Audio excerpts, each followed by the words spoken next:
side and things recently, and that sort of thing going on. Um, and then there's been one of these very big, huge waves. Let's see, four every month. It used to only be sort of maybe one a month or something. But near, go ahead. Yes, yeah, sure. Yes, go ahead, Dana.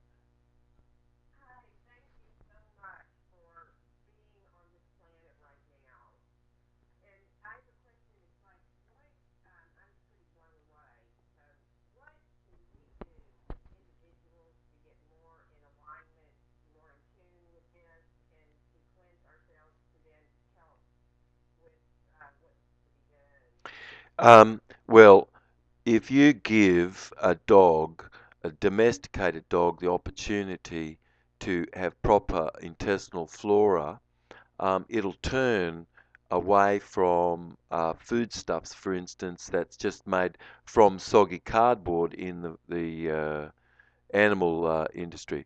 But that food typically is made to make a domesticated dog salivate.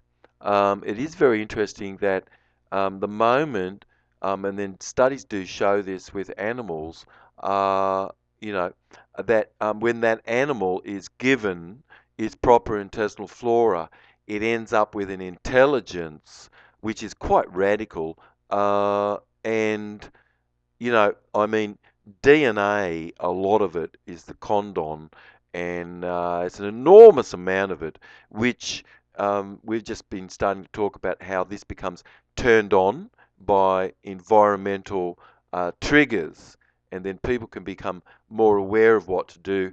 But studies do show that when light does flow past DNA, which in the omentum you have a very veritable software program for reprogramming mineral starved cells. I mean, your DNA and everyone's on the earth can be enhanced as a result of making sure you've got monatomic element coming in, and then DNA is being relaxed, you see, and repair can occur.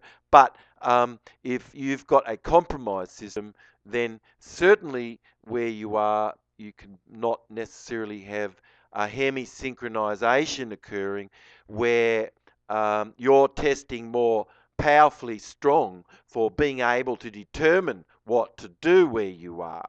I've worked in situations where it's search and rescue, and you've got to sometimes be able to mobilize people where you are to come more into the quick and Kellogg's cornflakes or something like that, which a lot of food is, dog food.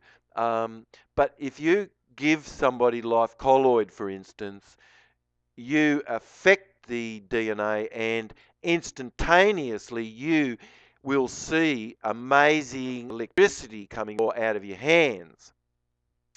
Um, I think that if you go and look online and have a little bit of a look at electromagnetics, and the food, you can start to have a little bit more insight into this. But you've got to create people around where you're all of you are using your cameras and your phones and your voices and the internet to connect in more as reporters.